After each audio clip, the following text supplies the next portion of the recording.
I had went back and I found a tweet that you said, hey, in September 2023, you said you wanted to get into cybersecurity. Yeah. And you pretty much transitioned in 6 months. Yeah. What made you want to come to the dark side?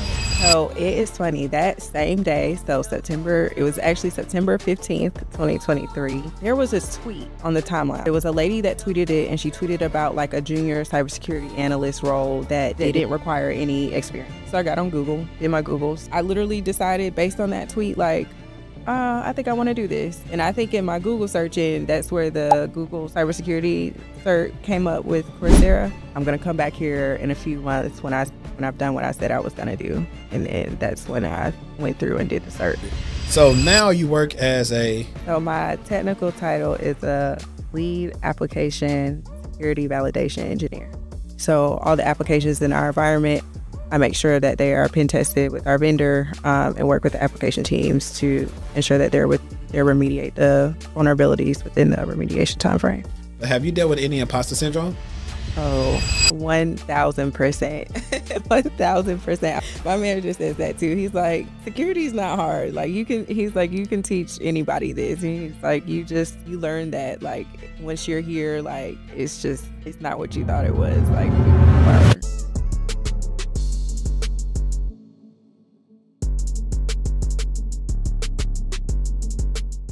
Yo, if you're looking for a way to start your cybersecurity career, then check out Josh Matacor's course at Level Careers.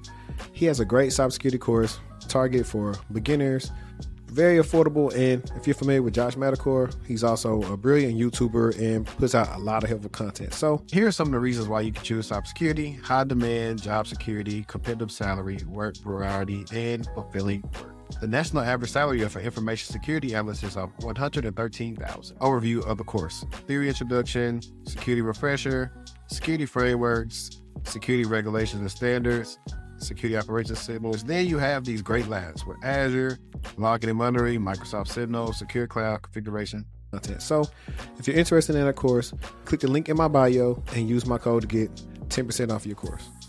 Welcome back to the TechTual Talk podcast. I'm your host, HD. And we got another lovely guest for you guys today, Miss Cowgirl Carter, a.k.a. Kayla Carter. She came to rock out with us all the way from the DMV. But if you listen to us on Apple Podcasts, Spotify, or any other podcast streaming service, please follow us, leave us a comment. Helps us out in the podcast analytics. And if you're currently watching us on YouTube, you know what to do. Comment, like, subscribe. Bell icon to be notified when we're dropping our content. And look, a lot of y'all that's watching the content, y'all not subscribed. So all y'all gotta do is just click the button. But we back with another episode. Kayla, how you doing? I'm good. How are you? I'm doing well, Miss Steelers fan. Yes, I am. How you feeling about Russell Wilson over there? You know what? I like Russell. He's doing all right. He's all right with me. I like Russ, but I wish he would have told Sean Payton off. He's too nice. You know how you go. Yeah, he cares about his image too much. That's what I be telling people too. Like, people like to put the corny tag on Russ, but I was like, man, I bet Russ like a whole different person when the camera's not on when he's dealing with Sierra. Like, I know he is, and if everybody probably found out the real, they'll probably like be shocked. Oh yeah, for sure. Because that boy say, I don't know how many kids Sierra gonna end up having. Every time I see her on stage, I'll be like, I understand, Russ. I understand. She might got one more in her. Probably she might be twins. But no, I knew y'all was gonna be straight because he was good for Denver. They just was trying to do the smear campaign to make him look worse than what it was. That's kind of a whole bunch of stuff that has to do with the media. You got to see past. I don't know. Like I said, I was gonna mention, like, I know one of your controversial tech takes, which we'll get into that later. Like, you know, we're both on Twitter. We both see stuff. Some stuff I just refuse to even really talk about now because all people either see is interpret what you say. Yeah. Or whatever you say, they go into what they believe that is, and that's what they want to stick to. So some stuff I was like, I'm either gonna say it and just not argue with it, or like it's not that big of a deal. Because I don't know. Like I said, I still think they need to have a regular education Twitter and a Twitter who need help understanding some stuff. Yeah. And I don't even think that's being funny. I just think when we were in school, we had people that was in different classes. Right. School and the class tended to flow better because you had people that's on the same speed. Right. Well, actually, you did this. You had enriched, normal, special. Right. They need enriched Twitter, normal Twitter, special Twitter. Right. They need them people. And they need to do away with people with fake avatars. Like, hey, if you ain't got your picture, you can't be on here. No pictures of celebrities. Right. Like, they do that, Twitter would be a better place. I agree. Can't hide behind no fake page. Right. So, I mean, I like, it's funny though, Threads is picking up some steam. It's not as many people as Twitter. But for some reason, like, if you start using Threads, I had tweeted this on Thread. Well, I don't even know. It's not even, I threaded this. I don't know what you want to call it. I said Threads or something, but I can't put my finger on it. But Threads will just start showing you everybody that's in your area. If you were a single person, Threads might be better than Tinder. Really? It will just start showing you people that's in Dallas. I'm in Dallas looking for friends or whatever. Mm-hmm. And you'll just see it. And you're like, because I see people on Facebook talking about, like, hey, they on Threads or whatever. But I was like, that's kind of how I feel about it. Say, okay, but I'm really more so tweeting about podcast and security stuff and this and that. Yeah. I really don't care who in Dallas. I mean, if you want to shoot content and you a security maybe, but other than that, I really don't care. All the other stuff, I don't really need it for. So, like, it seems like the algorithm is pretty much really good at showing you who's right next to you. Mm-hmm. Whereas on Twitter, you're not going to really see, like, people that's, like, right from you unless you just start following them or typing in the, like, hashtags for it. So, I don't know. All in all, we shall see. The only thing I think Threads is missing is like a DM functionality. You got to click back on their page to go to their Instagram. And DM. Okay. Yeah, I'm not on Threads because I'm not really on Instagram. I have Instagram, but I pop in every other month or something. Disappear. It ain't what it used to be. Instagram really was. I feel like Instagram kind of fell off when it started trying to be like everybody else. Yeah. When it was just really about pictures and video, it was perfect. But then, they had the stories. Right. So they tried to take Snapchat swag, which they kind of did. They kind of like killed that. And then Twitter took their stories away. Right. LinkedIn had stories for a while. Like, everybody, like, just will not just be themselves. This would have been the perfect time in revisionist history if Tom could have came back with MySpace. I feel like MySpace would be standing tall right now. Yes. Agreed. That's how I feel. But enough about social media. Kayla, could you introduce yourself to the listeners? Yes. My name is Kayla Carter. I'm from Durham, North Carolina. I currently reside in Maryland. I actually used to live in Dallas for a few years. I graduated from the University of North Carolina at Charlotte, where I got my bachelor's degree in communications. I also have my master's degree in project management from Drexel University.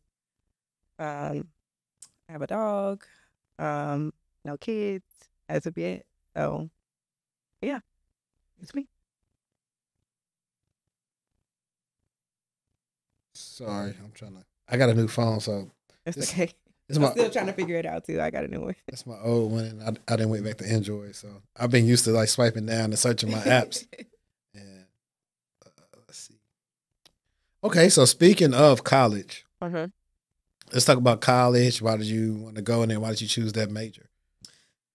So I actually went to East Carolina University first, and then I went there for my freshman and sophomore year and transferred to UNCC my junior year and was there junior and senior year. And so when I was at ECU, I thought I was dead set on doing public relations. I was going to do PR. And then when I went to UNCC, I don't know what about, they had a health communication major. My mom works in healthcare, and I don't know, it sparked something. So I was like, I think I want to do this. And I went on to think that I was like, oh, well, maybe one day I could like work for the CDC and do pandemic stuff. I am so glad I did not do that. But that's why I ended up majoring in health communication, because I thought I wanted to work for the CDC one day.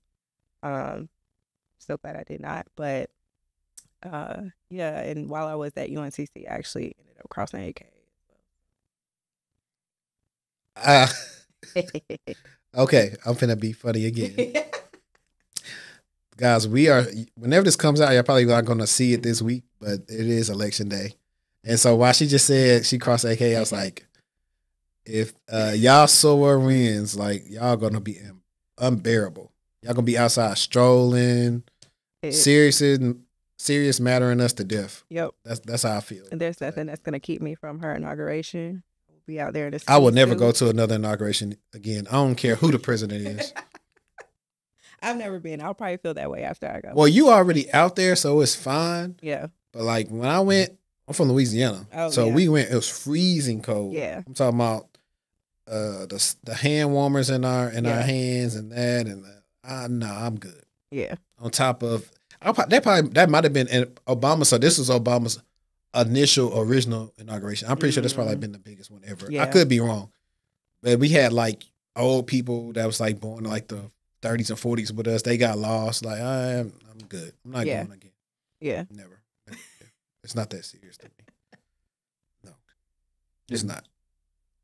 And so before we skate past healthcare communications, what is healthcare communication? So really it was to focus on like how people can interact with their doctors and like be an advocate for that, and how like some of the posters that you see in the doctor's office, how those are worded, the brochures that you get when you leave the doctor's office. It covered like a number of things, but really it was just a way to advocate for how we communicated about health and to ensure that, you know, how we all understood it as well. So got it. Okay. That's cool. That's cool. This is another random interjection before we talk about like probably you finishing school or what you went into. But I've been recently I just finished the first season of Dr. Death. Have you seen Dr. Death? It's on Peacock. And the gist of it is it's this doctor who is pretty much either if he ain't killing a patient, he's severely crippling them because he don't know what he's doing. And it's based off a real story. Like this specific first season was based off this doctor that was a surgeon practicing in this area. Oh, goodness. So, like, immediately, first episode, they talked about Baylor, Plano, and they talked about Dallas Methodist, Dallas Medical, and something else. I was like, hold on. Is this just a story or this? And it's true, the dude's like life in prison, like right now. Yeah, where he belongs. It's crazy, but I was just like, stuff like that will make people who don't like going to the hospital really not go because it's like, there's so much. Don't let that happen to my family. I don't know how I'm gonna get the money, but we're gonna get the best lawyer and we get paid because it was negligence like on a lot of parts. Because his defense tried to say, well, he shouldn't have been a surgeon anyway. Well, like even if you knew you ain't supposed to be a surgeon, I'm not finna go nowhere and operate on somebody. Like you didn't get no adequate training, right? So he really based on the show, he had a lot of stuff going on with him mentally, and I feel like his friends and family kind of not necessarily empowered him, but they didn't like. Go put him on the 10th floor somewhere so he actually can go get a real psyche valve, see like what is wrong with you. That's how I felt. And of course, they wasn't black. So the only time a black person got in trouble for some of medicine was that fake doctor. You know the little dude with the glasses? I gotta put that picture on the screen right there with this part. But that's the only time we done seen that happen. Him and that. That's about it. But like so you in college and then you decide what year you decide, you know what, I really don't want to do like the healthcare thing. So it really wasn't, I was dead set on that through graduation. Okay. It wasn't until I graduated and I didn't get a job I didn't get a corporate job. I worked at Nordstrom for a little bit. And department? Yeah, in the men's department. Okay, so was you selling like clothes or cologne or what you doing? It was like the men's rail, so that was what it was called. But it was like the men's kind of like sportswear, where they have like kind of the graphic tees and sneakers and stuff. But I had actually a friend that's actually from Durham come in one day and he worked at Liberty Mutual. He's like, do you like this job? Like, do you want to do something else? Like, I work at Liberty Mutual. I think you might be a good fit. And he actually referred me for the job and I ended up getting it. So that's when I started doing claims and I started in short-term disability.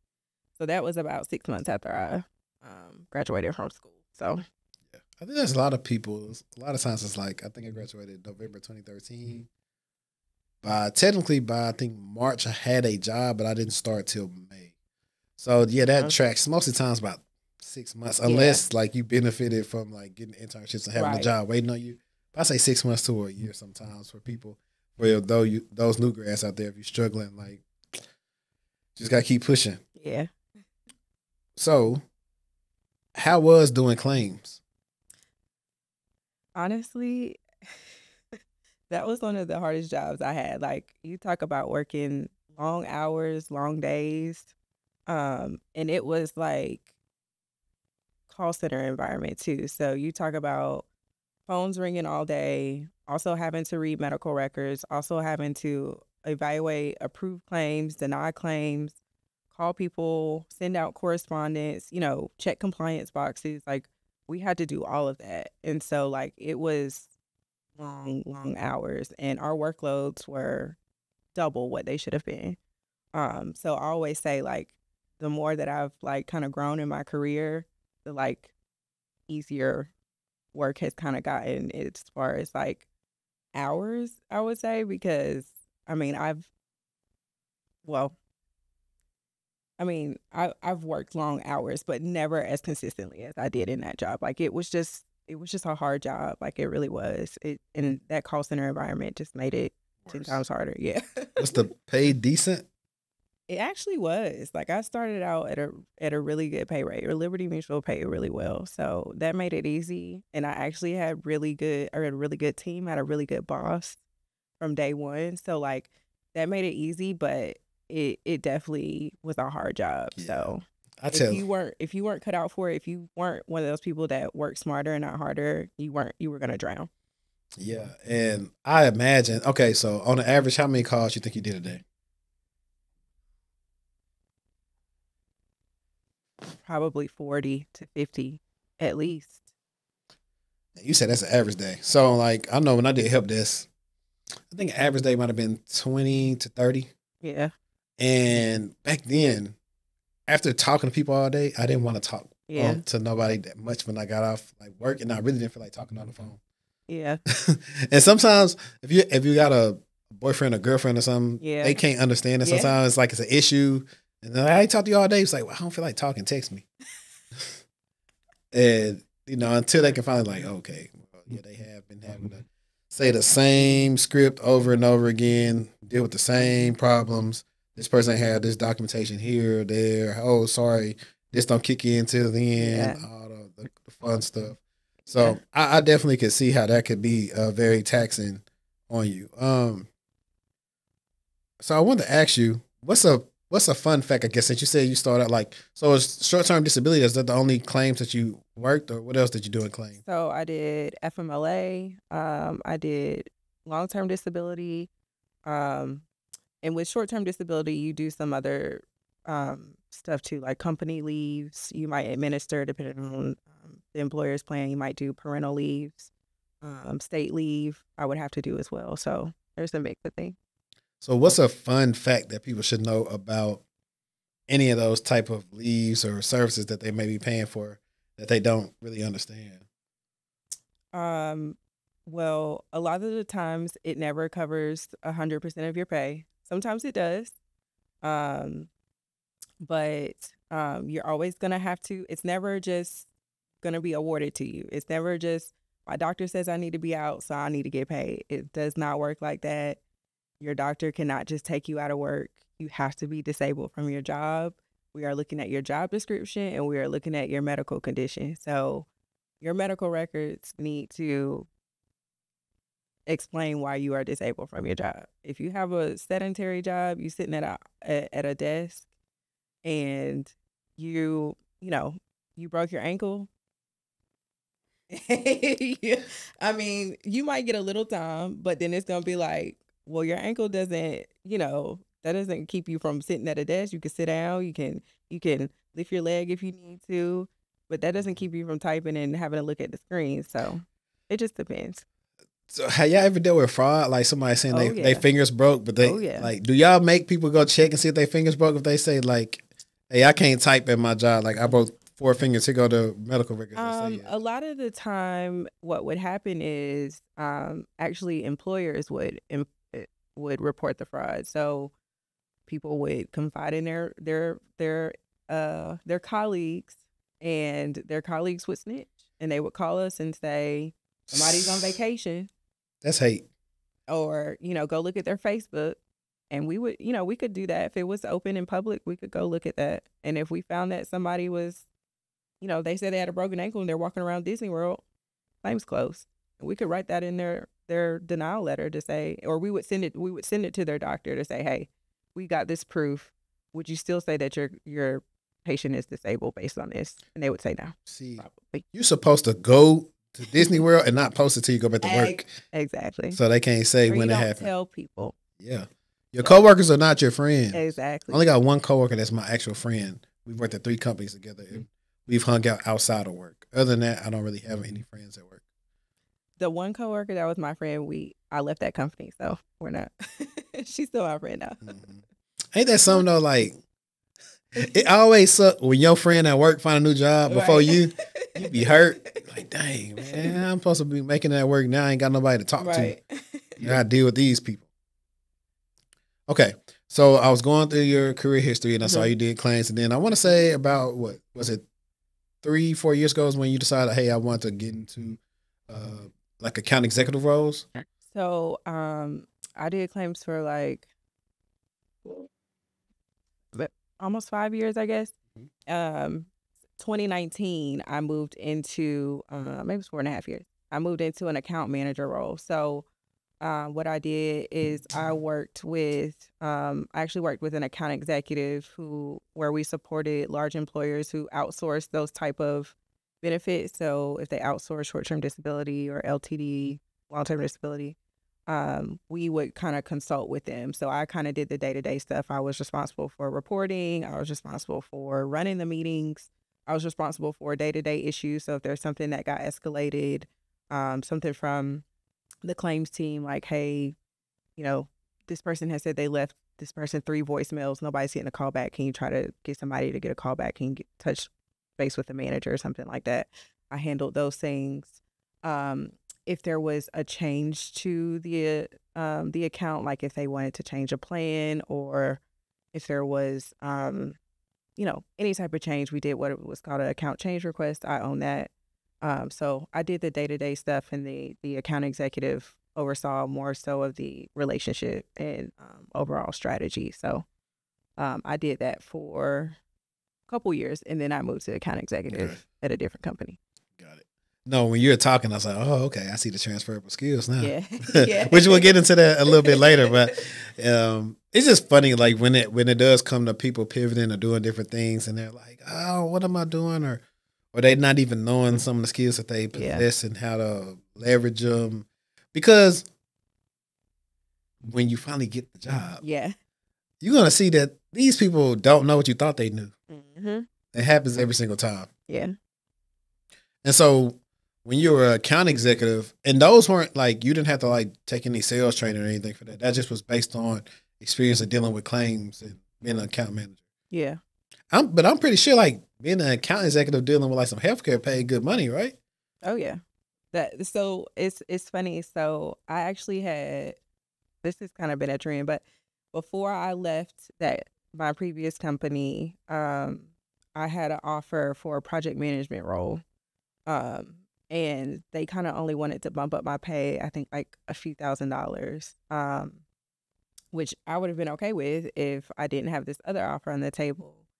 And actually knew a couple people at the company that I had applied to.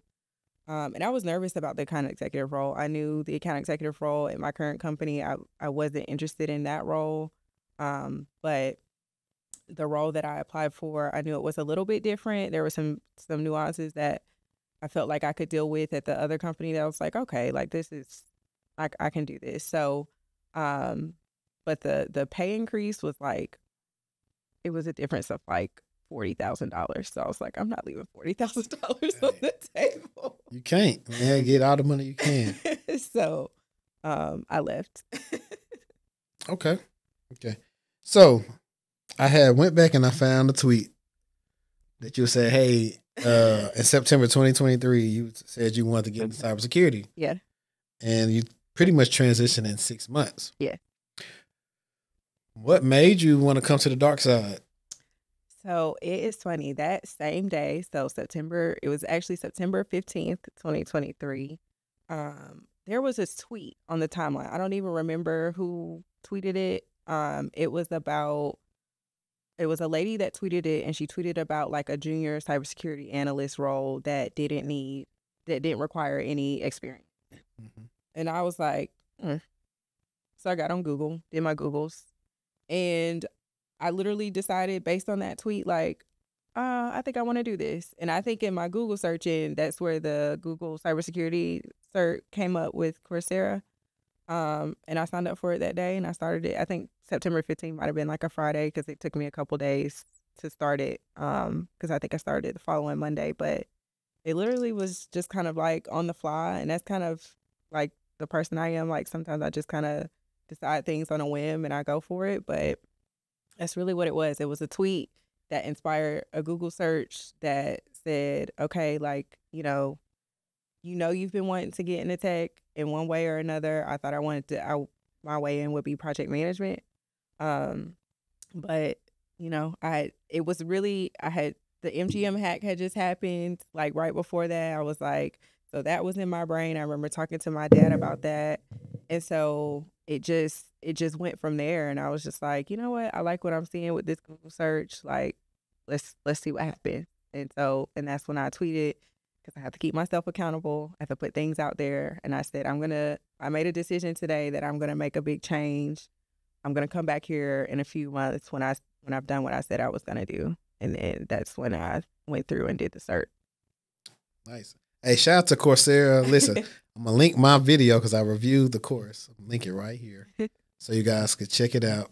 Click the link in that description so you can use my affiliate code so I can get some money. I'm just being honest. No, what's funny though is for a lot of people who probably have like no clue about cyber, yeah, I direct them to that because I was like, it's made for entry-level people with no experience and kind of just breaks them down the different domains that they may be interested in. And then that's how you can figure out maybe what you want to specialize in. It taught me what I did not want to specialize in. Right, that too. So that's one of the things too. I have these calls with different people and, I want to do this, I want to do that. And then we start breaking it down. I'm like, I don't know, you may want to do this. I don't think you're going to like that. You think it's this way, but this is really what you're going to do at the job. Yeah. Or people are trying to do one thing and I'm looking at their skill set. I'm like, you should look into vulnerability management. No, like, I had a call with a guy yesterday about that because he kept on he got on the phone, previous military, so he's a veteran. He's like, I'm looking for like cybersecurity specialist roles. I'm like, that's a vague title. Yeah. It's like, it could be anything. And then he showed me like something he did with this program or something with the military paid for. I was like, oh, you're using Nessus? I was like, oh yeah, go ahead and look more into vulnerability management. Like, you may have a lot more skills already for that versus you trying to go do these other things or trying to do this. Right. Really, what I told him, and this is my opinion, but I told him that I believe a cybersecurity specialist is actually a cybersecurity generalist role. Yeah. And they don't exist that much. Like I know when I worked at Optiv, we had some generalist roles there, and they would slate somebody to work a couple of roles and figure out what they wanted. So whether they want to be an analyst or go into engineering, or do they want to like do like more development, et cetera, et cetera. Yeah. And that's what those are for, which are cool, but those don't exist at a lot of companies. Yeah. Yeah. When I first started applying, I was just kind of applying to cyber analyst roles and they were all over the place. Like, I was like, this is. Because they also can vary. I tell people too, don't get caught up in the name. Yeah. Because one analyst could be more GRC based. Yep. Another analyst could be more blue team, SOC, IR based. So sometimes you don't know. Yeah. and that's where it takes sometimes. Now, we're going to get into that too when it comes to paying for stuff, resources. Yeah. There are a lot of different things. I really don't fault whatever way somebody do. Right. I just say, hey, if you are a person advertising, I don't care what you charge. Like, just get results with it. Right. That's all I say. Because I always see sometimes people talking about, oh, somebody shouldn't pay this or that. But I would say over the last 4 years, some people have turned these programs into actual businesses that they scaled, that they got employees with. So I can't necessarily say what somebody shouldn't charge because, like, okay, if I don't charge this, then these people can't get paid. Right. So it's like, now if it's just one person, I still can't tell you what you can charge because if you look at somebody getting business coaching, it's much more than what you'd pay for like a boot camp or something. And those people will gladly pay it. So let me ask you real quick though. How was your interview process crossing over? How was that? It was good. It was, I mean, I think what worked for me is that I actually reached out to the hiring managers that had roles open at my company. And I just told them like, hey, this is what I've done so far. This is what I want to do. I'm currently account executive. This is my background. I see that you have this posting up. I'd like to learn more about you and your team. Can I put 30 minutes on your calendar? And then that just kind of built a relationship. And at the time, my company was actually building up the cyber program. The recruiter that I worked with her on actually all the cyber roles that I applied to, actually. So I technically applied to 4 different ones.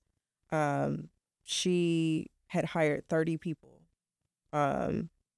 already in a year for cyber, and it was just March. So we were really ramping up. But I built a relationship with her. And actually one of the roles that I ended up getting offered for, she reached out to me. It's like, I remember your background. I thought you actually might be good for this.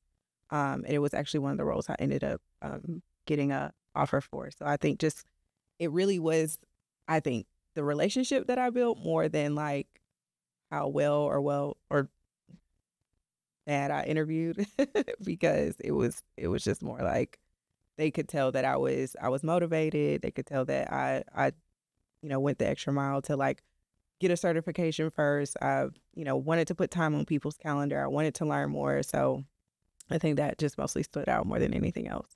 They knew I didn't have the experience. They didn't care.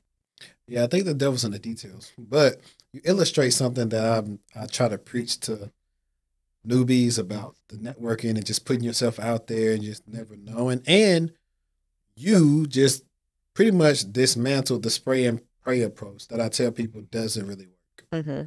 Especially when there's so many different people trying to spray and pray. Mm-hmm. Like you had, and I haven't seen these people marketed this app in a while, but they were toting this AI app that was going to get people interviews and you pay X amount of money and it's going to apply to all these jobs for you and all this stuff. And I was like, that don't work. It don't work. Mm-hmm. And that's why I don't think it was successful. They already tried to make it be more expensive than it had to be. Mm-hmm. And also you got I put it like this, and we could probably do this in sports terms or let's see what people will understand. The reason why some people still shoot mid-range is because it's a higher percentage shot. Mm-hmm. So to me, your mid-range, or we can even consider a dunk or a layup, you started within wherever you was already working. Mm-hmm. A lot of times when I have calls and people say they got jobs, I say, well, do the people know where you work at, what you want to do? Yeah. And they'll say, nah, they don't. I'm scared what they're going to say because I want to leave. What you scared for? It's your career. Yeah. Like the last episode I just did with Josh, we were able to, like, technically he didn't get a role at his previous company doing security stuff, but they were able to let him do, he was running these different type of, I don't know if there was DLP reports, I forgot what type of reports he's running, but the manager saw what he posted at work, on his LinkedIn. They started letting him work with the security team. And we leveraged that into getting a role at a tech company doing instant response. Yeah. So I was like, it could be a slow grind, it could be a fast grind, but you got to start somewhere. Right. But if you don't tell anybody, or the other one I tell people is like, even if your manager knows, you're going to have to do this stuff for you. They're not going to go out their way and go talk to people for you. Right. A lot of people are just waiting for a handout for somebody to go do something for them. And I'm like, that's not what, that's not going to happen. And it's also going into the post where the guy was talking about the boot camp, and I was just saying, hey, I do know some people, like, there are certain people like yourself, you didn't really need somebody to hold your hand. You knew what you were to do. You're a go-getter. You'll probably be a go-getter in whatever role you do. Yeah. There are other people that are not go-getters. Right. And they just need assistance. Right. They will not be, they need to be told what to do, how to do it. Hey, you paid this money. You need to do it. Right. You only got, 30 more days working with me. Get on it. Take your test. Right. Some people need a mom or a dad in their career. Yeah. And I think that's where the money and every other stuff comes from, just because paying for people's time and everything else, and that accountability. So, but no, I definitely like that. I think that's a good illustration of how it can be when you're focused and when you're specific in your job search. Yeah. I think that's the big one, being specific in the job search. A lot of times people have no job search strategy. I'll probably be rich if I counted how many. Are you in that Black IT group on Facebook? Yeah. So it's like filled of like newbies and some experienced people, and the newbies are always saying the same thing. I got all these certs, I can't find a job or this or that. And I'm always telling them a lot of times, like, so since some of them don't have a job, I'm like, well, it's a skill issue. It's not a certification issue. It's a skill issue. And I said, I'm willing to bet you don't have a good resume. Yep. Most of the time, those are the two factors that even just lead to people not even getting interviews. Let alone to, okay, now you got to build up the skill set of interviewing. Yep. And so it's a simple process, but it can suck. I was like, hey, it happens to me. I get denied for stuff. I go through interviews. I've been through different interview processes. I've been through things where, you interview for all these roles and they interview this way, then you go, somebody give you a curveball. It is what it is. But I got tricks for people to get better at that as well. I think you already covered the 2 offers part. Okay. That was my prior place. At I can say Lincoln, right? Okay, yeah, Lincoln. Look at me doing my research. Yeah. Man, so I'll let you actually say the proper term of your role so I don't butcher it. So now you work as So my technical title is a lead application security validation engineer. That's her title. Okay, now we're going to get her to break that down for us if Johnny had 6 apples. So basically, I oversee for my team the DAS program, which I'm actually building from scratch. We didn't have that previous to me being on the team. So that's something that I am working to build. And then I oversee pen testing. So all the applications in our environment, I make sure that they are pen tested with our vendor and work with the application teams to ensure that they remediate the vulnerabilities within the remediation timeframe. So I know you said the pen testing is with your vendor. Is this also, do you also do internal pen testing as well as external? Yes. Okay. Now that's cool. So what you just said falls in line with what I would have said about the Avis breach. Is like, technically you would be instructing maybe like the pen test team or the vendor to like pen test this application and maybe see what information you got. Yeah. Yep. And I always tell people too, like, people think when they want to go to be a pen tester, they think that they's going to be filling with, dark room, shades, hoodie on. When I'm like, a lot of times, man, they paying for that report. Yeah. That's stuff you find. And for us, when we do engagements, it's like, we will see if our detections catch what they're doing, and we got to give them so much access to do stuff, which is a good sign. Like, if they could just get in and start running rump shop and we don't see the stuff, but we're trying to see what did we miss. That is how you make sure that your company don't end up on the news. Because it's at some of these things are negligence. I don't care what nobody say. You take over all these big companies and you don't do the simplest things. So like, hey, making sure somebody needs to do multi-factor authentication, strong passwords on critical infrastructure. Right. Like, if it was a person who missed the alert or didn't do something on their end, they would be fired. Right. But when the company does it, it's cool. Right. Now, with that being said, with your new role, have you been engaged in any type of, and you can say this at a high level, I don't want you to talk about internal things you guys are going through, but have you participated in even like any type of incident response process yet? Okay. Well, that's a plus. I always tell people it's a plus when it's a boring day at work, because it's like, everything's up and running. But, well, I guess also for you, it would depend on how big is it if y'all team would need to be brought in to do like vulnerability management. So I could imagine it would be more so like, what was the latest pen test report that was, run for this application or something. But I know like the last biggest ones was like Log4Shell, Spring4Shell. Those were like the big ones, but everybody in freaking companies were coming together to try to fix stuff. Yeah. So I think that's probably like the last biggest one. So this video is being sponsored by TechTual Consulting. Are you still struggling to get into cybersecurity?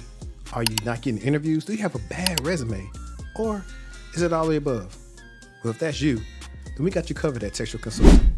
My name is Henry Davis. I'm a career coach and a cybersecurity professional, and I've helped hundreds, maybe even thousands of people get into cybersecurity with my coaching and my content that you've seen in various places. Now, I specialize in specifically getting people in the blue team. That would be incident response or SOC analyst. I can cover everything from your entry level to your medium to your advanced skills and really help you outperform your resume. You don't believe me? Check out some of these testimonials that I've had from recent clients. So if you're interested, click the link in my bio, techtualconsulting.com/offerings to see what offerings that we have available for you. Now, back to the show. This is going to piggyback off what I said earlier, but have you dealt with any imposter syndrome? Oh, 1000%. 1000%. I was telling my manager this, and shout out to my manager because he is, and shout out to all my other managers, but my manager today is one of the best that I've had, and he is the reason that I am going to take my career where it's going to go, because he is just, I'm forever grateful for him. John, if you're watching this, thank you. But yes, every day I feel like sometimes that like, oh my gosh, I didn't deserve this, or it like came too easy, or I didn't work hard enough for it. Like, you know, all those things that your brain tells you, but I work with such a good team and they're so smart, and I just learn so much from them. And they all have questions too. And, you know, they all talk about like, you know, we all have imposter syndrome, like never feel like you can't have a question or like we know more than you. Like you're probably asking something that maybe we might not have the answer to as well. So, you know, they've made me really feel comfortable in taking my first steps into cyber, because I was really intimidated like before starting, but now I feel really comfortable with my team. It's just been great. Yeah, because I told you start figuring out like my manager says that too. He's like, security is not hard. Like you can teach anybody this. And he's like, you learn that like it's once you're here, like it's not what you thought it was. Like they're the same as you. It's only honestly, I feel like the technical parts of security are hard. It's like you're going through and you're like coding, yeah, doing scripts, networking, right? Like stuff like that to me is it's harder. Like security engineering, like those things to me are harder, which you still can learn if you got an aptitude for it. Right. But for the most part, you'll find out common sense not too common. Exactly. And then that's when you're like, oh, okay, yeah, y'all don't make sense. And I mean, for y'all, it's good because y'all got, well, I should try to say diverse team. Yeah. So that's my next question, actually. I would presume you work with mostly men. Yes. How's that? You know what? I actually really like them. You know, my previous team was like more diverse as far as like men versus women, but obviously in this space it's more it's 3 women and then I think it's probably 10 or so men. But they're really cool. They make us feel welcome, so it's nice. That's good. Yeah, I mean, like I said, like one of the reasons for the show is because most men, especially black men, yeah, we rarely work with black women at work. Yeah, rarely. And so it's either men or maybe it's a white woman or somebody else. So you rarely see a sister at work. So I always do that for the representation piece of it. And I've always wanted to work with y'all, at least on my team, because like I know y'all would do good work. Yeah. Especially what we do. It got to do with either investigations or other different things. And I feel like it'll put other people to shame because they just be kind of like doing a bare minimum. And I'm like, There's only a couple times, so early in my career, and when I was an account manager, those are the only 2 times I worked with other black women on the team. No other time have I ever worked with another black woman. I hope that was a good experience. It was. Okay, yeah. good. No, Yeah. I only say that because all the You know, I know where you about to go. the Twitter stuff is like, it'd be funny. Like, I think I seen some girls talking about like white men, the best managers to have. They gonna make sure you good to go, whatever. Is your manager white? Yes. So that's why you feel like that. And then me, I put the Phase on Love picture up. I was like, not for me. On the contrary, though, my best managers have been black women and white women. Like my best manager, like she's a director at Crash right now, but like she really helped me out a lot in my career because I guess she saw what I was doing, and every year I was like promoted to doing something different.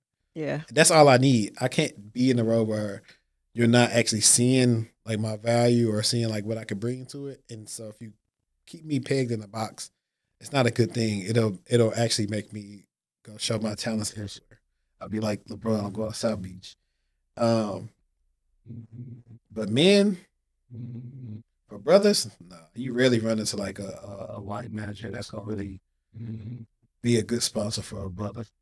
really, that's interesting. So I've always worked for white women, and I honestly think I've really been lucky because I always tell people this, that my corporate experience has been very different, I think, from what a lot of people experience. I think it's why a lot of people are pushed into entrepreneurship because of bad managers and bad leadership. I have never had a bad manager, ever. Every leader that I've had has been great. But I'm also a person who takes control of their development. I always have been like that. So I can naturally be shy, but I am not shy about my career and wanting to move up and do what I want to do. So they have always like supported me in those ways and like have connected me with the right people or have gone the extra mile to say, hey, I talked to somebody. I thought you might be interested in this. Here's their email. They've always done that. So, I've just been very blessed in my corporate experience to always have good leadership. And I know that's a blessing because I know a lot of people don't experience that. And I always hate that for them because I'm just like, it just makes all the difference. Right. I haven't ran into like, maybe outside of McAfee, and that was 7 years ago. But outside of that, I haven't really ran into bad leadership. I also just hadn't, the longest I haven't ran into the most embracing of leadership. So it's kind of one of those things. It's not, everyone's going to have a pro and a con. Yeah. Like wherever you work at, everyone's going to have a pro and a con. As long as it's like not causing you to lose sleep and mental health, you can deal with it.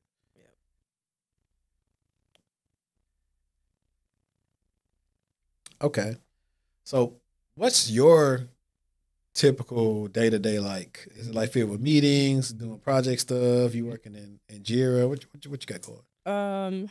So I'm mostly in my vendor portals. So like for my DAS program, I'm like checking on my applications, seeing if there's any new findings from the previous day. Wait, real quick.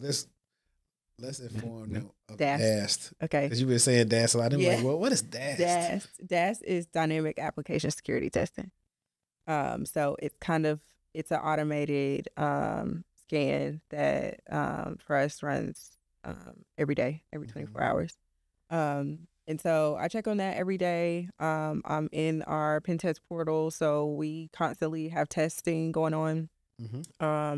We usually have about 3 tests at a time. So I'm working on making sure those are still going smoothly. If we've got a completed report, if we need to have a scoping call with the vendor, do we have the contacts, the appropriate contacts from the team of who needs to be involved in that?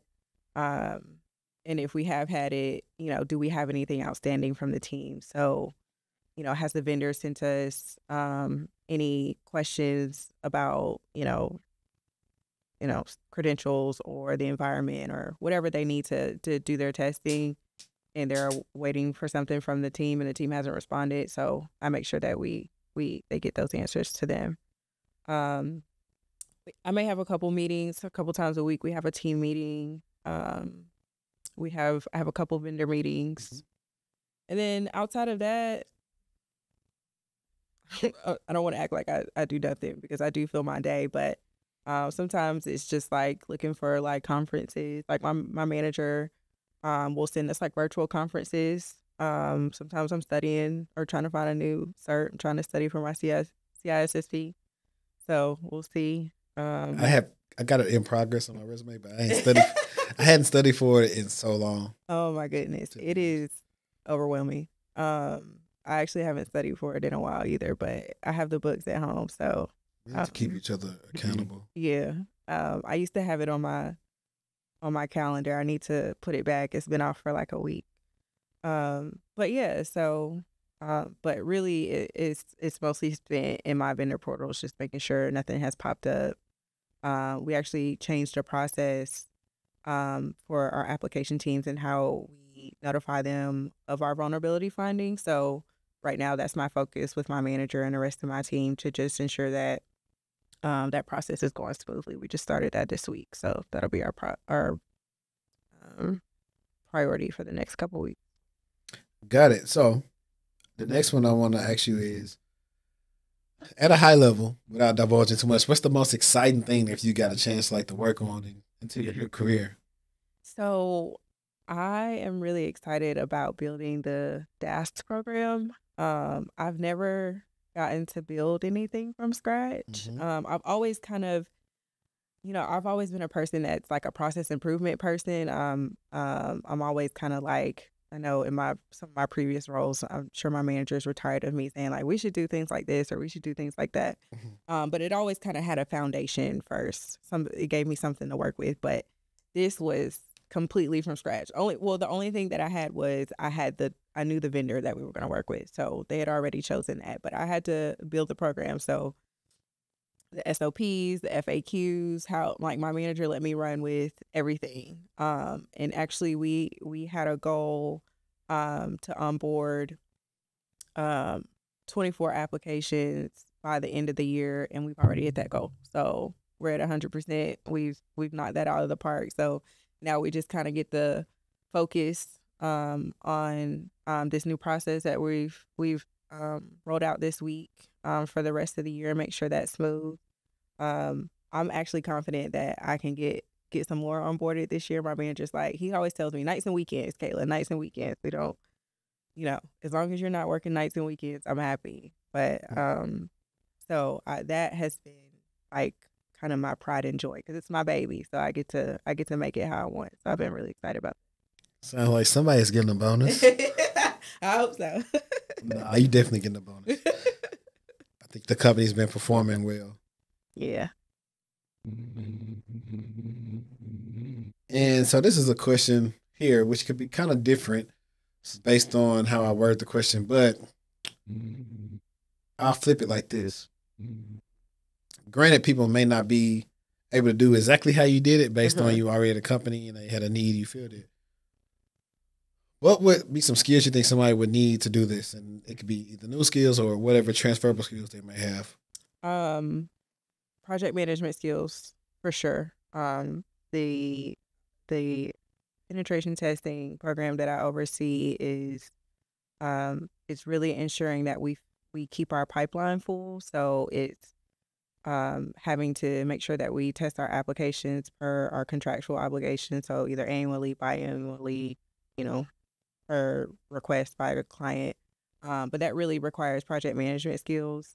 Staying organized. So being able to juggle a couple things at once. I think you definitely need to be able to communicate. Not so much like you don't need to communicate in a technical sense, but you kind of do need to understand what's going on. Like I would recommend some of the terms that people are using, the vulnerabilities that you're seeing, like research some of that stuff so you know what you're talking about, or at least what you're hearing. And then I think just, as long as you're a team player, I don't see why you can't do this. Like this is one of those jobs that like it, I don't want to say it doesn't take much because I don't want to make it sound like it's easy, but it is one of those things that it really is project management, staying on top of things, and being able to work within a team. If you can do that, you golden. What Now, this is a question I didn't write down, but I thought about it. What would you think this role would be called at other places? Do you think it would be necessarily called the same thing? Oh no. Or would this be more for like a technical program manager, maybe for like vulnerability management or something? Perhaps technical program manager, or I think I've seen like vulnerability management manager, or vulnerability management like analyst or something like that. But it's definitely, I've seen something similar. It always indicates some type of vulnerability management though. Yeah. And I said that because somebody might be trying to say, well, Right. I'm going to type in this Exactly. title. Yeah, don't. I don't think you would type in exactly that, but I think if you type in vulnerability management, you're gonna land somewhere in between. And it's also funny too. That's like one of the things I'll do a resume. If your title at your company is not like a wide known popularized title, I will change it because the job lines up with the thing that's more popular. Right. To get you more looks. Right. I do that a lot as well. And this last question about your job, what that salary jump was like though? What was that like? It was, I will say I was ambitious in what I asked for, and I was actually not expecting to get what I asked for. I think when I applied, the recruiter set expectations that I may have been shooting too high, and I said that's okay. I always be saying that. I was actually willing, if I needed to, stay where I was at and just take a lateral move to get out of the role that I was in. I was burnt out. So, but when they gave me the offers, which I had two offers, one for a more GRC role that was in our Fed space, and then the role that I have now, they offered me what I asked for initially for both roles and just allowed me to choose. So, and that was really hard because I was like, oh my gosh, I want both of these. Like I could see both of these having their benefit, but I'm glad I went the route I did. I made a great decision. It's good. You know, they be like, man, we need the number, man. We need the number. If y'all need the number, come to Patreon. I'll make up one for y'all. But that's if she wants to tell y'all. Maybe she can tell y'all in so many ways, so y'all could just try to find a number. It's definitely 6 figures. Yeah, I have a way of knowing what possible roles may pay, but then it can vary from company to company. Mm-hmm. Like I know your company tends to pay well, mm-hmm. and based on your role, so I have an idea mm-hmm. of a range it may fall in. Mm-hmm. So I have an idea. Yeah. Now here's some fun stuff. Okay. What's your most controversial tech take? Don't pay for no boot camp. you know that's you know that's under a thing. But like I said, since we can get on this a little bit more definitely now, I think you should probably like nuance it. No, I agree. I that's not a one size fits all. I think you should. I don't think you should pay $15K for a boot camp. I don't think you should pay $10K for a boot camp. I think the boot camp needs to make sense, and I think it depends on what you want to do. Like, if you want to go code and you've never coded a day in your life, you don't have any tech background, okay, yeah, you might need to go to a boot camp. But I don't think you need to go to a boot camp if you want to be a GRC analyst. You don't need to go pay for a course that's $5,000 to be a GRC analyst. You don't need to do that.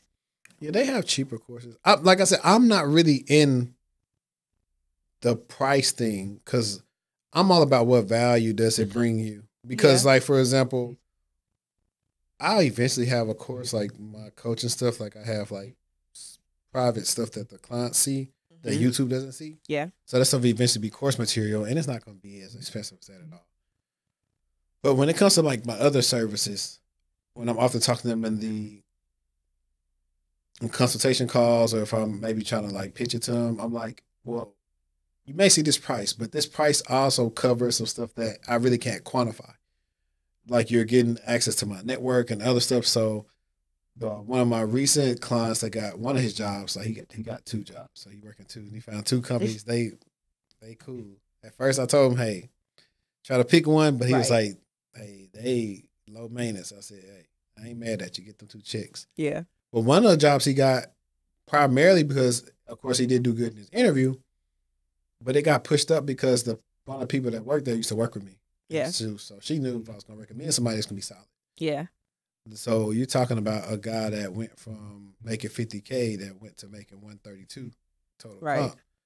So I was like, I can't really quantify. Like, so someone said, well, you charging this? I was like, hey, well, if this person ain't work with me, they still be making $50K. Right. Now they're making 2 something.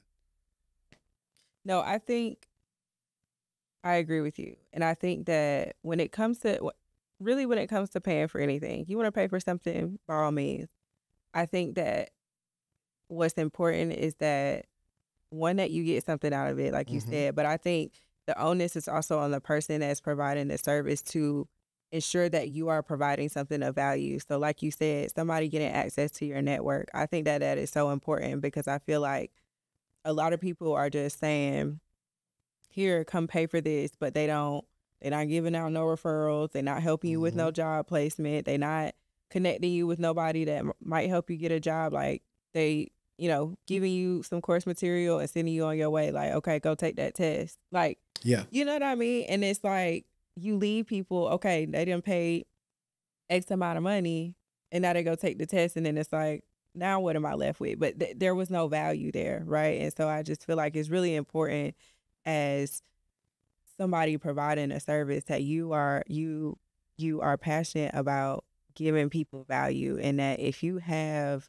a way to put your hand back and help people, that you would do that via a referral, or giving people access to your network, like you said, where they can get a job or connect with people. Like, that's really important. Right. And so, like, the type of boot camps I'm against is a boot camp that make you pay $5,000-$10,000 for you to get like Sec Plus, A Plus, Net Plus. Yeah. Like, it costs way less than that just to get them on your own. Yeah. And when we were talking, I was reminded of, I had a consult with this guy one day, and I don't know if he was in trucking or something, but he paid for some type of local boot camp around here. This is the resume he got for, I think it was $10,000. How much he paid? But look at this crap. He paid $10,000 for this. You could have went on Fiverr for $50 and got better than that.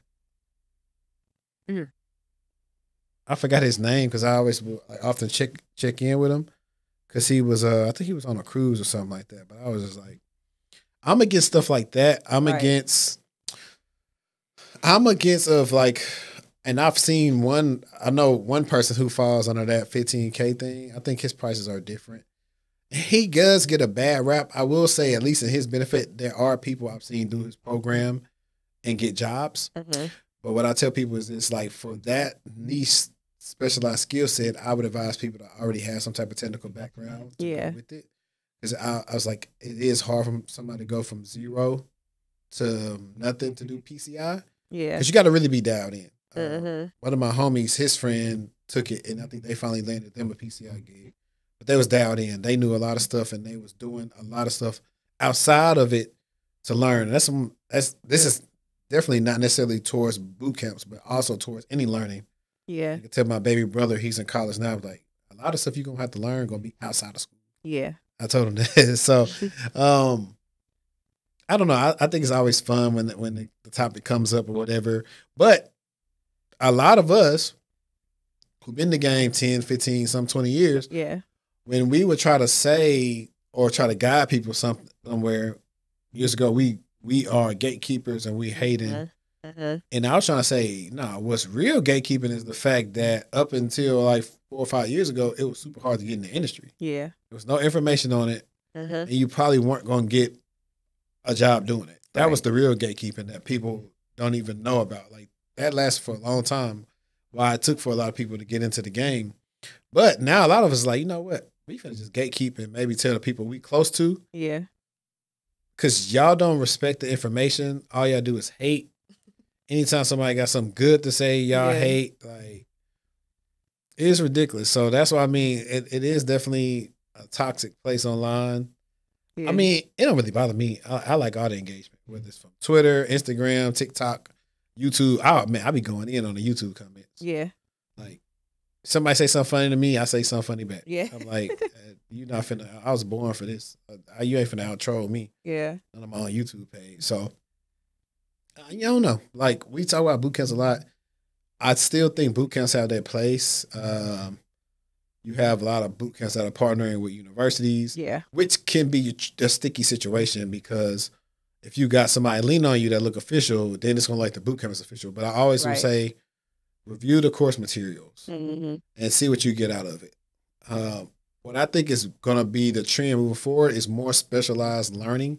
So that's what some boot camps are good at, as far as there's a specific skill set. Hey, I'm going to show you how to be a cloud engineer. Yeah. I'm going to show you how to be a cybersecurity engineer dealing with these things, or I'm going to show you how to be a cloud security engineer. I think those things would be more specialized. Like right now, I don't have a boot camp, but I am doing a trial and error thing on this, like this internship thing I'm doing with a client. Like it's not paid, but based on what they want to do, I know what type of task to have them do, and then we will say, "This is what you did here," so it looks good on that resume, and then they'll be able to speak to it. So those are some of the stuff I'm trying to do to help people out, because when it does come to having experience, it's kind of tough. And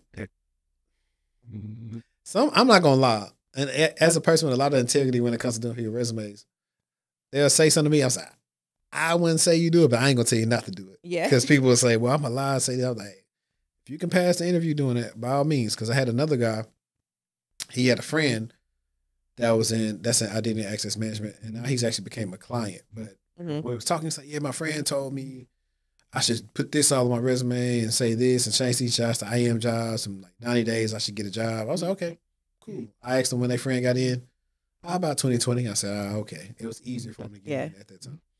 I say, okay, hey, explain what I say. I told him to explain. I think I said explain role-based access to me.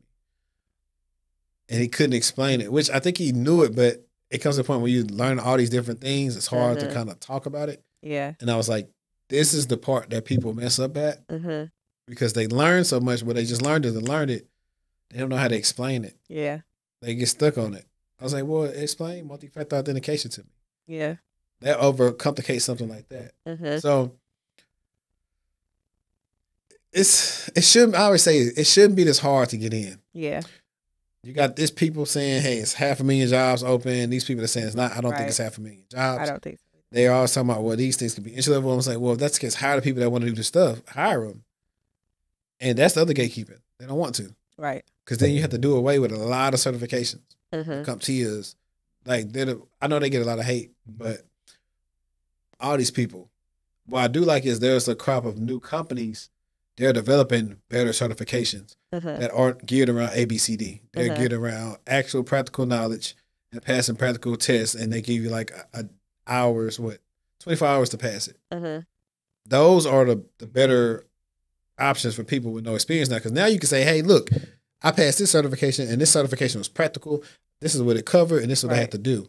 So now hiring manager say, okay, they passed this. Let me like research this and see what more about it. Yeah.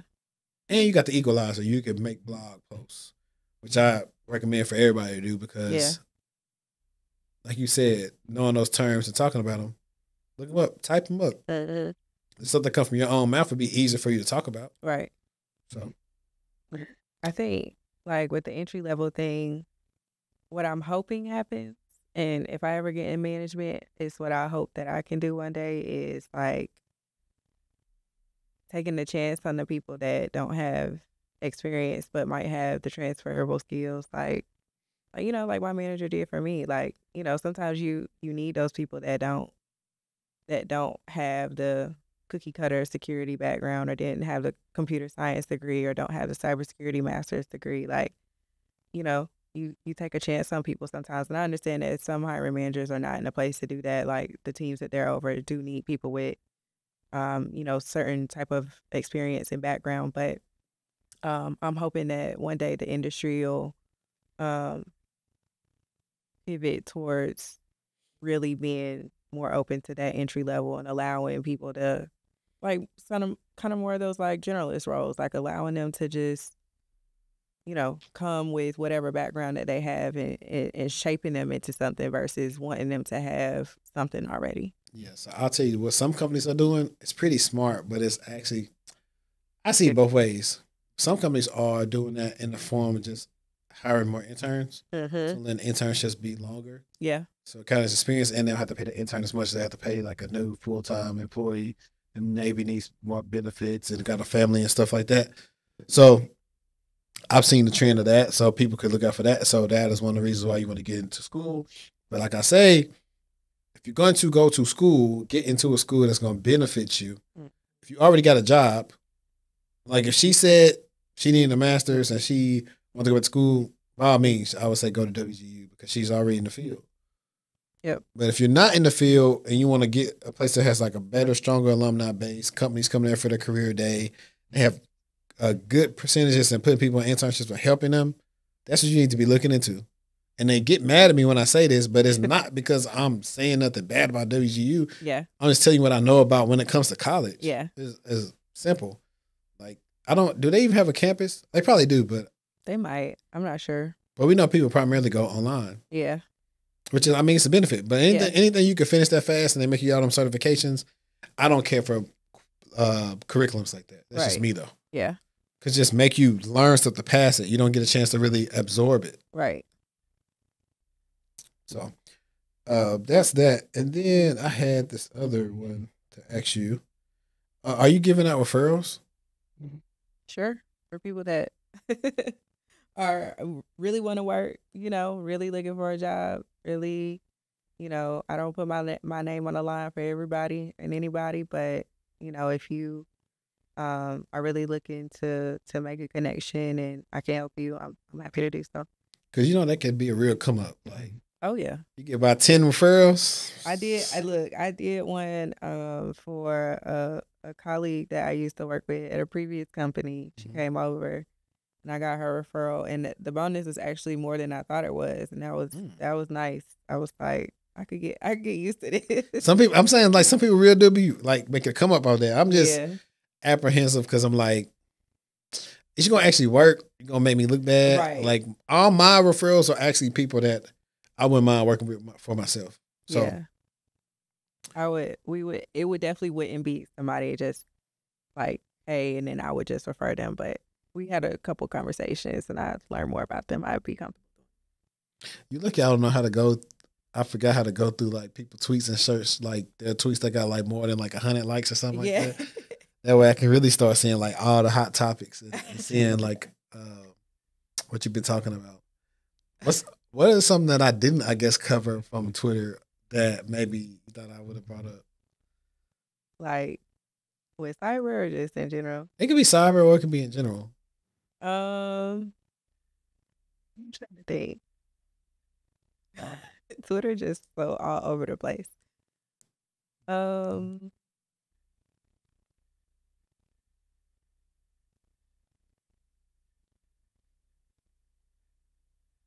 Because you can't even think. No, I can't.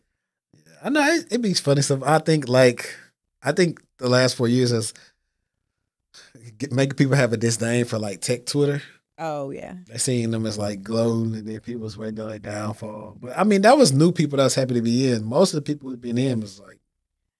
It's funny because I feel like I used to be, well, I still kind of am like this, but like the people that make it a personality trait, I'm just like, come on. Like, so if you lost your tech job today, that's the only thing that's interesting about you. There's nothing else that's interesting about you. Like, people lead with that. I've never liked people to lead with that. Like, sometimes, like, I'll meet people and especially where you are, they big on status.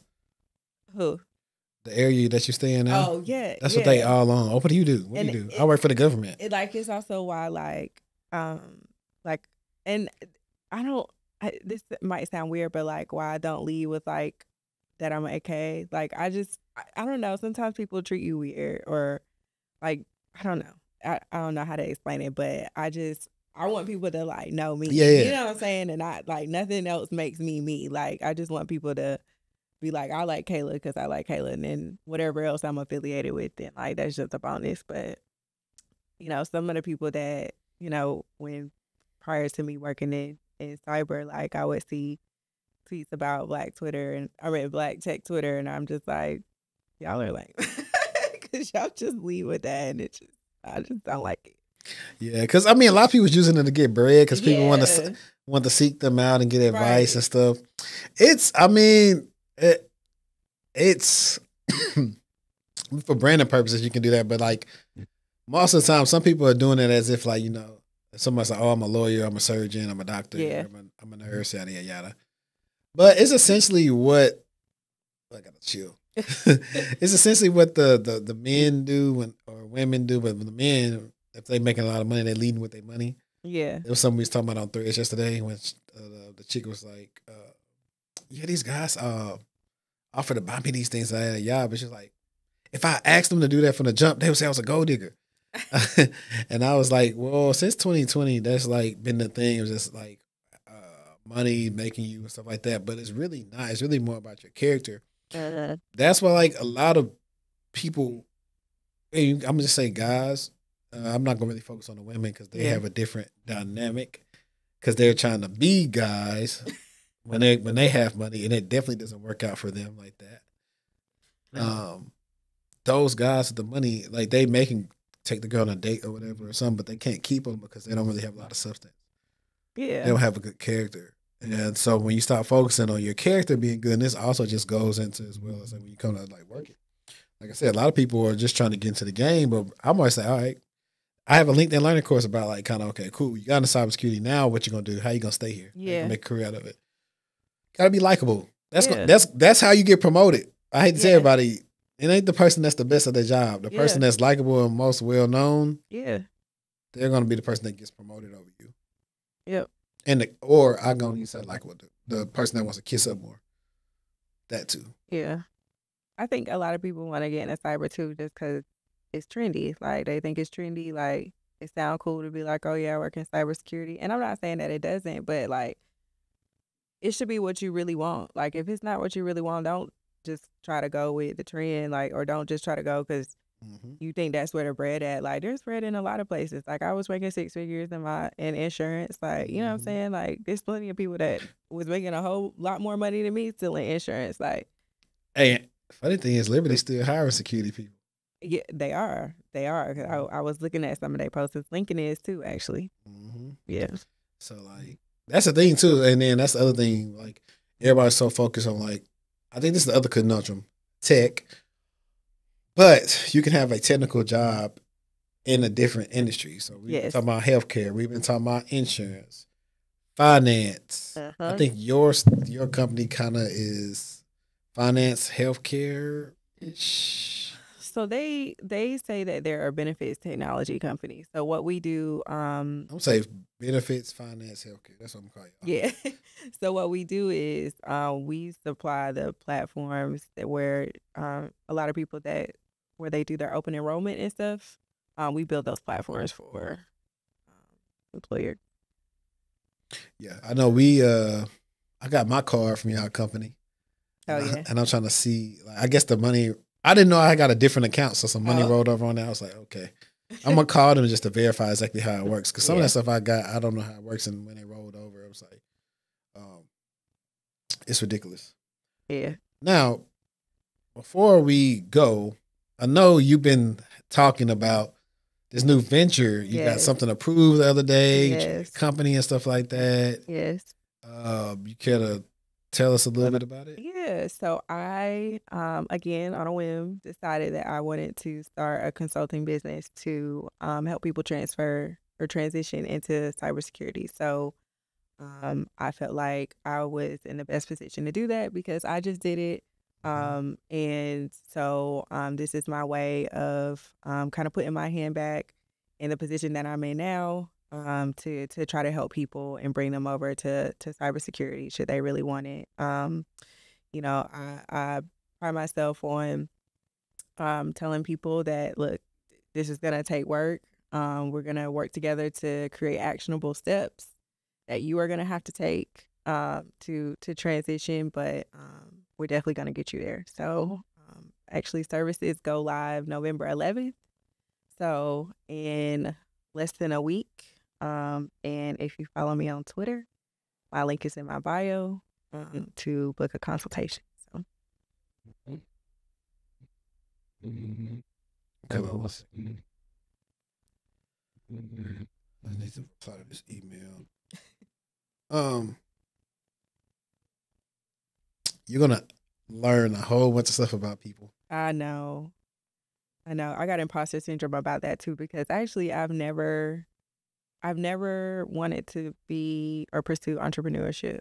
Never. I've always was like, I'll just climb the corporate ladder. Like, I'll be in management one day. I don't want to get too high though, because I don't ever want to be a part of a layoff. You know, they cut management first. So I'm like, I don't want to get too high. I always want to be needed, be somewhere in the middle. But I've, something about it. I was just like, when I moved into cyber, I told my manager, I said, one day I just want to be able to help people the way that you help me. And I think right now, the best way that I can do that is by sharing the way that I got in. And I think that, you know,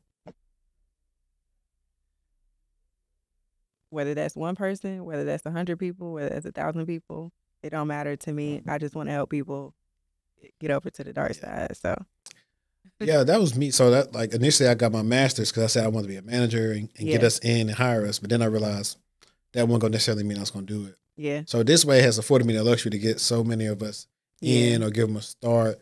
And that's been good enough for me. Yeah. You're going to run into a lot of funny stuff. People trying to waste your time. That's why I was like, I don't care what you charge them something. Yeah. Because paying for these scheduling apps or these other things that we use on the back end to provide service for you aren't free. So somebody got to pay for it. Right. You're going to run into guys acting like they want to get into cyber, but they really going to be trying to holler. Yeah. Like, it shall be pretty interesting. I'll just tell you that. Yeah. I'm hip. So I'm like, well, you want to waste your time, you're going to have to pay for it. And the prices are reasonable. I feel like they're reasonable, but yeah, keep on wasting their time. Hey, listen, you got some guys. They got their heart set on you. They can be like, okay, I'm gonna wait it out. But they're gonna mess up eventually. Good luck. I'm telling you. Listen, I'm telling you. They want to waste their money. That's cool. Look at that. I always ask this question because I think it's pretty cool. And people either immediately have an answer or they have to think about it. What's one thing I didn't ask you that you thought I would have asked you? Gosh.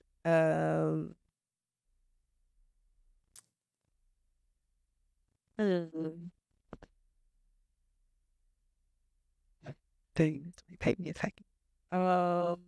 That's what I said. I think it normally does.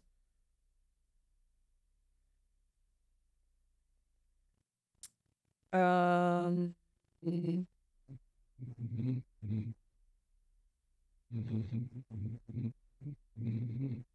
my goodness.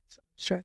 Like I said, if you can't think of something, then maybe I asked you everything that you want to be asked. Yeah. I feel like we covered a lot, but I'll probably think of something later. It's gonna come to me and I'm be like, oh, I thought you might ask me this, but I can't think of anything right now. Okay. So is right now your company gonna run strictly like just from like a Calendly link or? Yeah. Okay. Calendly. Yeah. Cool. And I guess eventually we'll have a name for that, and that's why we're gonna have to go ahead and get you back on IG. See. I know. One of my friends was like, "You gonna have to get back on IG, Kayla, and promote it there." I was just like, I just don't have to get on TikTok. I'm cool with TikTok, but they talking about TikTok about to be gone in January. They say that, but I feel like it's such a moneymaker. Something gonna happen. It was supposed to be gone this year. Oh yeah, that's true. So, they might make something shake. Maybe Kamala will make something shake. If the people don't want to budge, they ain't gonna budge. So they are what the Stormy Daniels say? You a tree, you can move. You on a tree, you can move. I don't know what she said. Something like that. Yeah. But I'll have her LinkedIn and her Twitter in the description. That way, if you guys want to follow up with her, you can. Yes. But any last words for the audience? If you follow me on Twitter, know that I have two sides to me. I am fun, but I am about my business. So, come with a good scratch that. Yeah, I got you. Hold on. Let me think of what I was gonna say. I can say come correct or something like that. Yeah, just what did I say in the beginning? You said those you follow me on my Twitter. It's Oh, two yeah. sides to me. I'm fun Okay, about my okay. business. Let me get back together. Okay. So those who follow me on Twitter, I got two sides to me. I'm fun and I'm about my business. So everybody come correct and we're gonna have a good time. Now y'all heard it from the horse's mouth. But it's been another episode of TechTual Talk. And like I always say, until next time, let's stay textual and we out. Peace. Yes.